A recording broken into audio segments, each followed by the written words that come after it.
You know it, right? That nagging feeling that something is wrong at its core, a sense of not being good enough, a deep, quiet, and sometimes scary feeling that you are broken. Feel loud or violent. It hurts in a quiet way. It's the noise in the background of your life, the static that plays under every conversation. You see how other people move through the world, how they laugh, argue, and connect with each other, and it all seems so easy for them. And it feels like a show to you, missing something that everyone else got. You are not whole.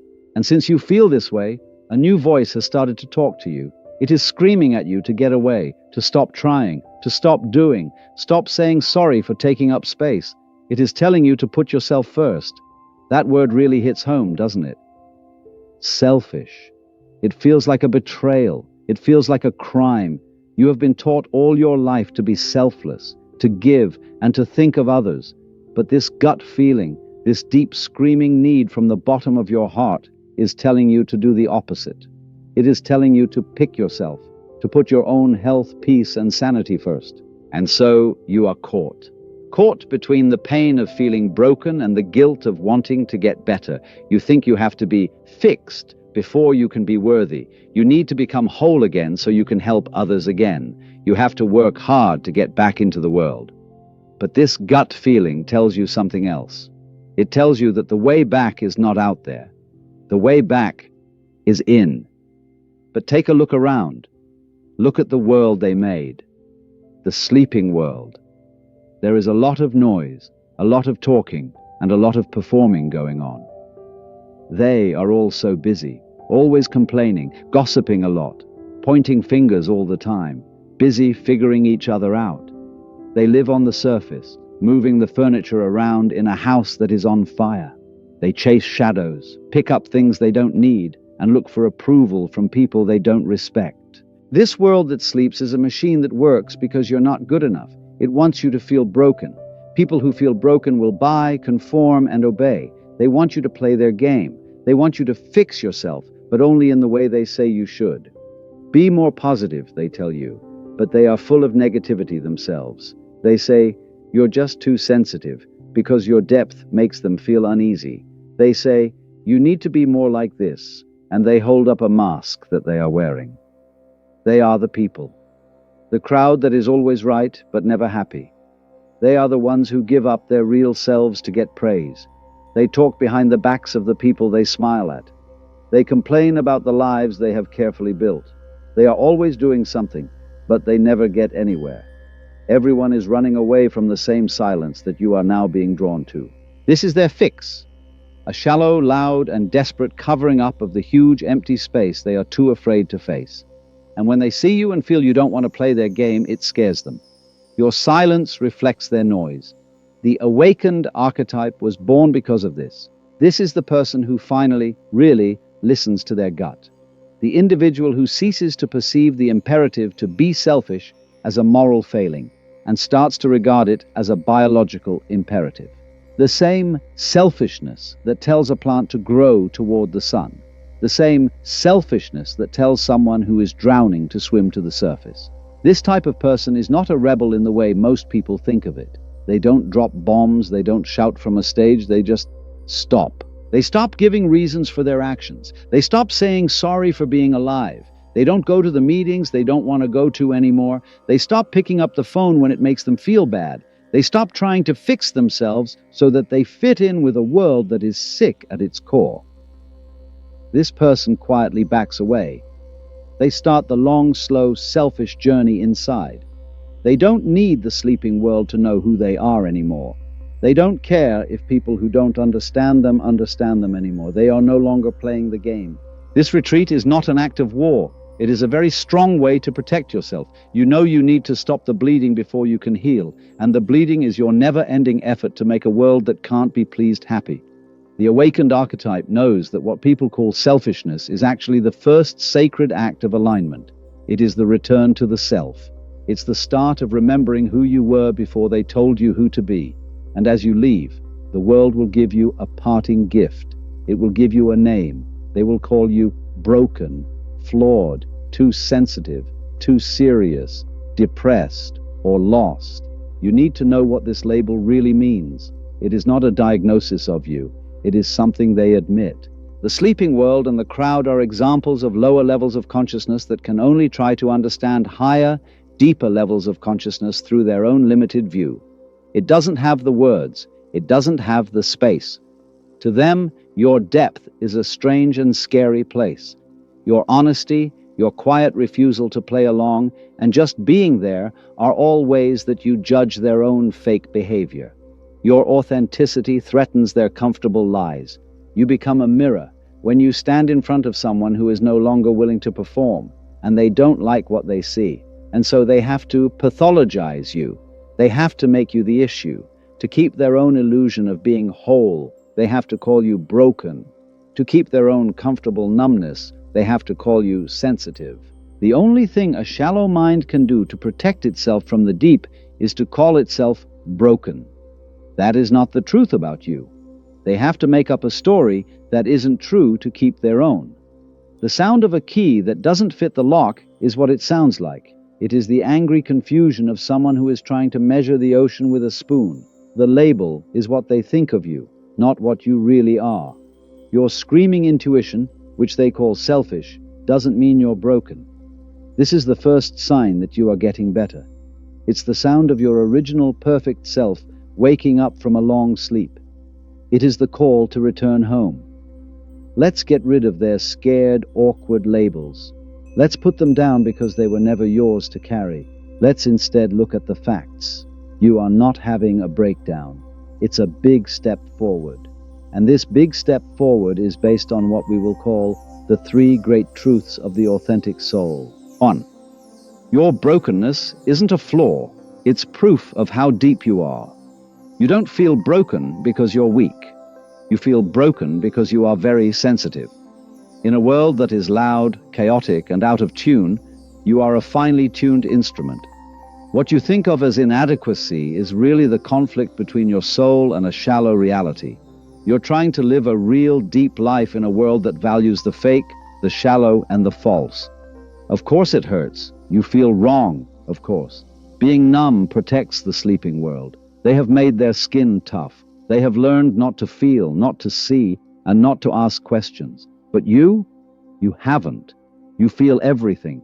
You see how hypocritical it is. You feel the pain of everyone. You can see the emperor's new clothes. This sensitivity is not a disease. You have the power. It is the antenna of your spirit. It tells you when you're not on the right path. The fact that you feel broken is the best proof that you are whole, beautiful, and powerful. A broken machine doesn't feel anything. Pain can only be felt by a living thing that is whole. 2. Your selfishness isn't a sin. It's the call to sacred alignment. The voice inside you that is screaming for you to be selfish is the most honest, divine, and pure voice you will ever hear. It is not an attack on other people. It is the act of keeping yourself safe. You have been taught all your life that selfless is good and selfish is bad. But look at what their selflessness has made. It has made a world of martyrs, bitter givers, and people who have given so much of themselves that they have nothing left. They are cups that need to be filled by others. This selfish act is the first step on the path to true awakening. Saying, "I won't set myself on fire to keep others warm," is an action. This isn't a retreat into self-love. It is a return to the core. It is the potter going back to the clay.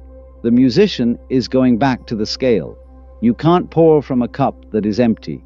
You can't give something you don't have.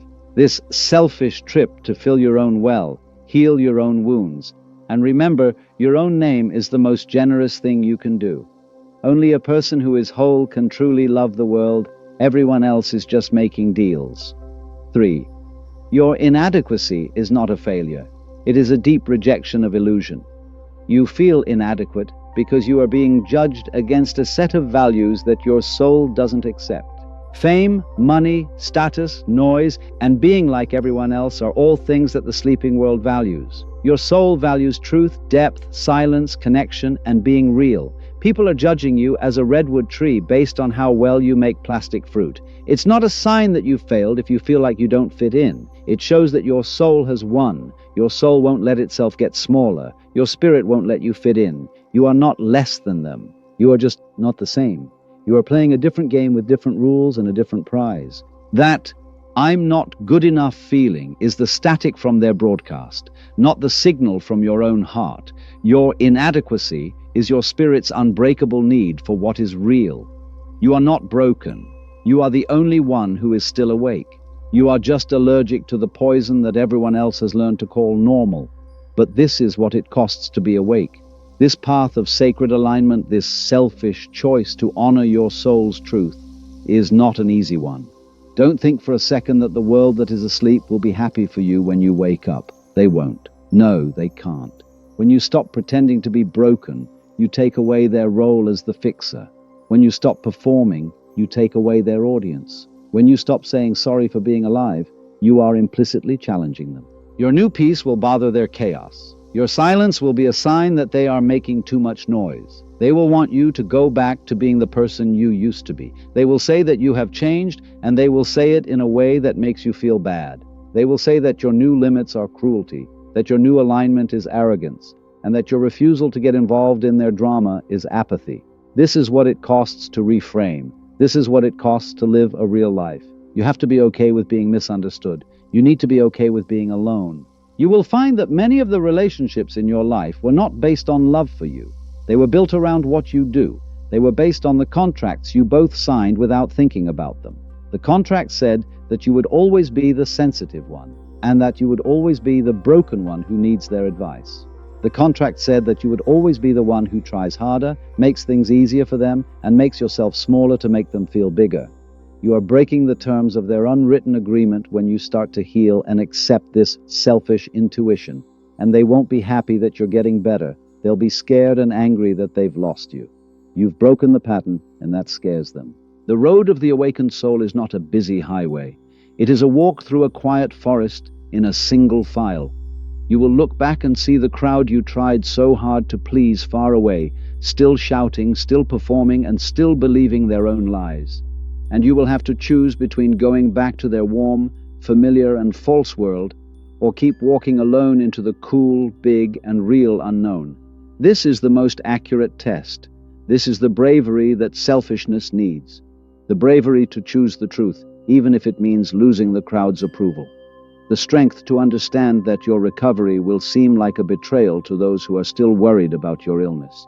So I'm telling you now, with all the power of the truth, you can do it. You have the right to be selfish. You have the right to finally, completely, and without apology, choose yourself. You can let them down. Let that sink in. You can be the one who doesn't show up. You can say no. You can change how they see you, because that image was never you. It was a prison. You can let them think wrong things about you. You can let them get the wrong idea about you. You can stop fixing yourself now. You were never broken. You were only told that you were. Stop using the tools. Stop reading. Stop looking for the magic cure all the time. You are not a problem that needs to be solved. You are a truth that people should live in. It's okay for you to be quiet. You don't have to tell anyone about your trip. You don't have to explain why you want peace. You don't have to answer, argue, or defend yourself to them. Your life is the answer. Your quiet agreement is all you need to say. You are free to leave from the fight that will never end, from the job that takes all your energy, from the relationship that makes you feel small, from the whole life that was made for the person you were pretending to be. This is your freedom. It's not a revolution that's loud and violent. There is a quiet, internal, and final no. It's a no to the outside world and a deep, unshakable yes to your own soul. This selfishness is your holy duty. It means taking back control of your own life. It's the time when you stop asking the world for permission to be and just are. That is your journey. If this path of returning to authenticity speaks to you, please subscribe and turn on notifications so we can keep walking together in deeper understanding. Let the world keep making noise now. It will. Let them run after their shadows. Let them finish their races. Let them play their games of complaint and approval. It's what they have to do. It's the way they sleep. But you're going in a different direction. You're hearing a different sound. The clear, quiet frequency of your own gut feelings. You don't have to be afraid of this selfishness. It's not a hard-edged, aggressive thing. You don't build a wall out of anger. It is a garden that you finally start to take care of in peace. It is the act of taking care of your own soul, watering your own roots, and finally letting yourself grow toward your own light. It is the simple, quiet, and dignified act of being real, of being real. This feeling of not being good enough was never a judgment. It was a sign that told you to leave the crowd and go back to yourself. You are not broken. You are not wrong. You are not self-centered. You are just coming back.